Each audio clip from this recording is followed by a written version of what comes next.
Good morning, dear students. Here I am, Mr. Sunil Kumar, SST teacher from Euro International School, Kadina.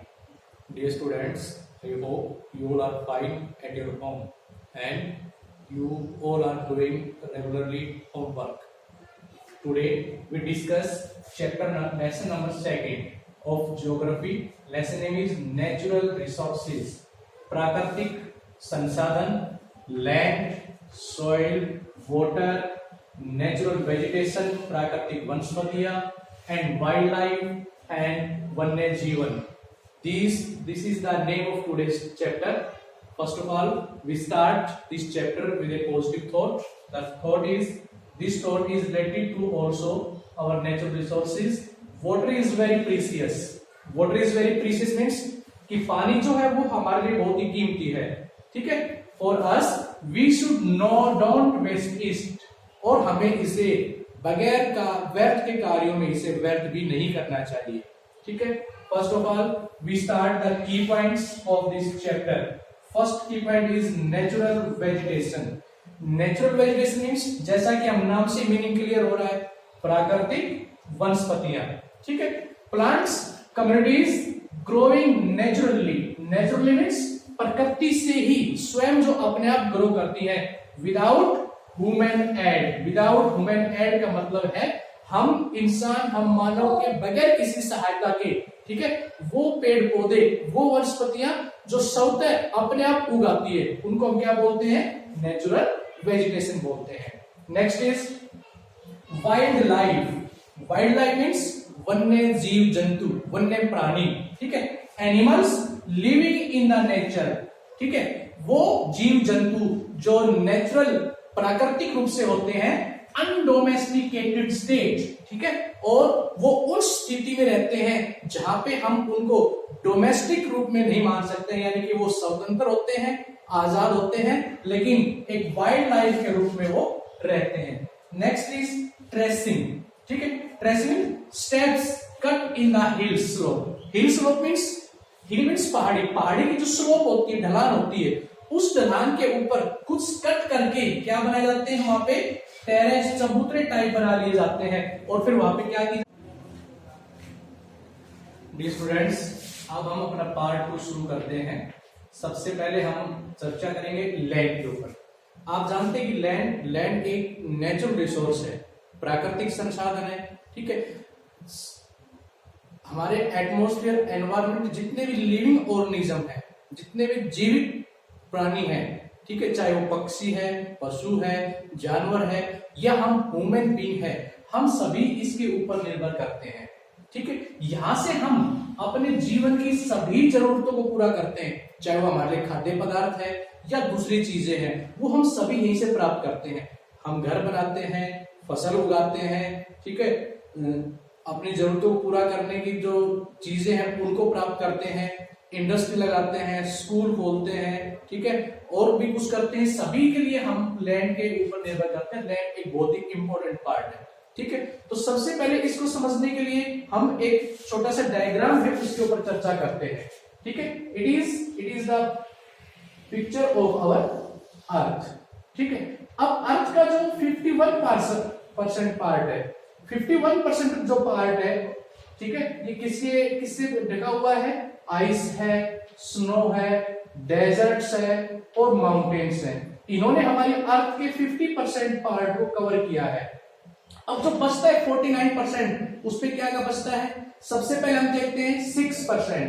6% जो part है वो arid है, बिल्कुल ही सूखा है, यानी कि जहां पे किसी प्रकार की वेजिटेशन नहीं है, ना वहां पे पानी है. ठीक है. जहां पे यहाँ पे क्या है? जहां पे डेजर्ट भी हो सकता है. ठीक है. ट्रॉपिकल फॉरेस्ट मीन्स जो उष्ण कटिबंधीय, जो गर्मी के इलाकों में, यानी कि जो गर्म प्रदेश है, वहां पे जो पाए जाते हैं, यहाँ पे पाए जाने वाले जो फॉरेस्ट है उनकी 8%, यानी कि 8% अर्थ के ऊपर इस टाइप के फॉरेस्ट पाए जाते हैं. नेक्स्ट है कल्टीवेटेड मीन्स ये हमारे लैंड का वो पार्ट है जहां पे हम अपनी फसलों को कल्टीवेटेड करते हैं. इंसान अपनी जरूरतों को पूरा करने के लिए जो खेती करता है, वो हमारे लैंड के सिर्फ 11% पार्ट के ऊपर की जाती है. उसके बाद ग्रेज्ड होता है कि इंसान जो खेती करता है, खेती के साथ साथ अपना पशुपालन भी करता है, तो पशुपालन के लिए और दूसरे वो प्रदेश जहां पे सिर्फ घास के मैदान होते हैं, तो ये हमारे अर्थ के 10% पार्ट के ऊपर पाए जाते हैं। उसके बाद forest and semi arid, forest यानी कि पेड़ पौधे पाए जाते हैं, एंड सेमी एरिड जिसको हम अर्ध शुष्क प्रदेश कह सकते हैं, ये हमारी जमीन के 14% पार्ट पे पाए जाते हैं। तो इस प्रकार 51% पार्ट पे क्या है, आइस है, स्नो है, डेजर्ट्स है, माउंटेन्स है, और बाकी 49 जो परसेंट बचते हैं उसके ऊपर ट्रॉपिकल फॉरेस्ट है, कल्टीवेटेड हम क्रॉप्स के ऊपर पैदा करते हैं, ग्रेज्ड एरिया है, और फॉरेस्ट एंड सेमी एरिड है। उसके बाद हम देखते हैं कि हमारी लैंड के जो लैंड है उसके 71% पार्ट के ऊपर क्या है, ओशियंस है, यानी कि हमारी भारत के 71% पार्ट पे तो क्या है, ओशियन है, और 29% जो पार्ट बचता है उसके ऊपर हमारा क्या है, लैंड है। ठीक है, अब एक इंपॉर्टेंट चीज समझेंगे हम, 90% पॉपुलेशन ऑन 30% एरिया, यानी कि विश्व की जो 90% आबादी है, 90% जो जनसंख्या है, वो सिर्फ हमारे अर्थ के 30% पार्ट के ऊपर रहती है। कितने पार्ट पे, 30% पार्ट पे रहती है, और इस 30% पार्ट पे रहने वाली जो है, ठीक है, इसको हम क्या बोलते हैं, इसको हम बोलेंगे इक्विमेन। इक्विमेन का मतलब होता है कि वो पार्ट जहां पे घनी संख्या में लोग रहते हैं। उसके बाद 70% लैंड इज अनइनहेबिटेटेड, ठीक है, और यानी कि हमारी जो 30% जो एरिया है, ठीक है, उसमें 70% एरिया जो ऐसा है वो जो अनइनहेबिटेटेड है, यानी कि जहां पे किसी प्रकार के लोग निवास नहीं करते हैं। उसके बाद हमारी जमीन के बहुत बड़े पार्ट के ऊपर डेजर्ट रेगिस्तान है, फॉरेस्ट पेड़ पौधे हैं, वाटर बॉडीज जलीय इकाईज है, प्लेन्स समतल मैदान है जहां पे हम अपना एग्रीकल्चर वर्क करते हैं, और रिवर्स और बड़े स्तर के ऊपर नदियां भी है। तो ये सब चीजें क्या है, हमारे लैंड के ऊपर है, और ये सब चीजें हमारी जीवन में बहुत ही महत्व रखती हैं। उसके बाद लैंड यूज, हम लैंड का कहां किन किन कार्यों में प्रयोग करते हैं, फॉर वेरियस पर्पज, लैंड का हम भिन्न भिन्न प्रकार के कार्यों में इसका प्रयोग करते हैं, जैसे कि एग्रीकल्चर वर्क के लिए हम करते हैं, ठीक है, इंडस्ट्रियल वर्क के लिए करते हैं, और दूसरे कार्यों के लिए भी हम इसका प्रयोग करते हैं। फॉरेस्ट्री का मतलब है कि पेड़ पौधों को लगाने में इसका प्रयोग करते हैं। माइनिंग मीन्स हमारे अर्थ के अंडर में, अर्थ के इंटरनल पार्ट के ऊपर जो हमारी रिसोर्सेज हैं उनको प्राप्त करने के लिए माइनिंग करते हैं, कोल है।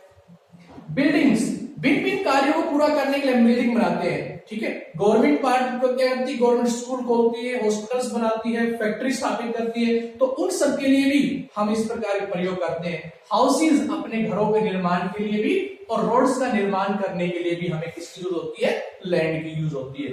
ठीक है, next is determined by physical. अब कुछ ऐसे भौगोलिक कारक हैं जो जहां की जमीन को फिक्स करते हैं, जैसे कि सॉइल, वहां की मिट्टी कैसी है, ठीक है, क्लाइमेट, उस स्थान की जलवायु कैसी है, ठीक है, वाटर, वहां पे पाए जाने वाला जो वाटर है वो कितने उसके लेवल के ऊपर है, एंड ह्यूमन पॉपुलेशन, और वहां पे लोगों की जो जनसंख्या है वो कितनी है, किस प्रकार के इस एरिया के अंदर वो फैली हुई है। ठीक है, उसके बाद हम देखेंगे लैंड में हमारे दो प्रकार की होती है, एक होती है प्राइवेट और एक होती है कम्युनिटी ओन।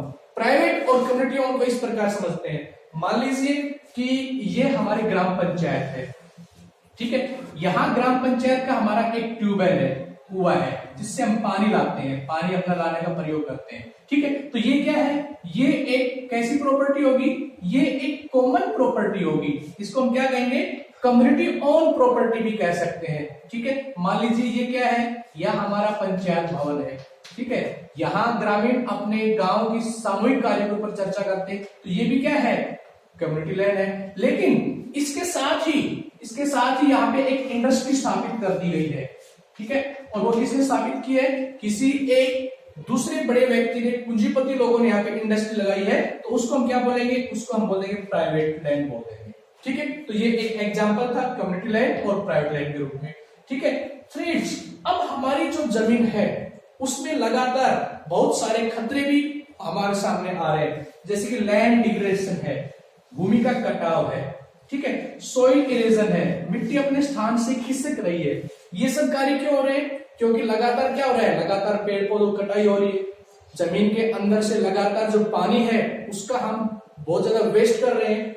ठीक है, लगातार जनसंख्या भी बढ़ रही है, तो जनसंख्या जब बढ़ रही है तो रहने के लिए मकान चाहिएगा, खेती ज्यादा पार्ट पे करनी पड़ेगी, तो उसके लिए हम जो पेड़ पौधे हैं उनको कट कर रहे हैं। ठीक है, लगातार जो है, जो जमीन है वो किसी न किसी कारण से, किसी न किसी प्रकार से लगातार वो खराब होती जा रही है। तो इस सब को बचाने के लिए भी हमें जरूर कुछ कार्य करना होगा, ज्यादा से ज्यादा हम पेड़ पौधे लगाएंगे। ठीक है, और दूसरे जो कार्य है उनके ऊपर भी हम चर्चा करेंगे। थैंक्स।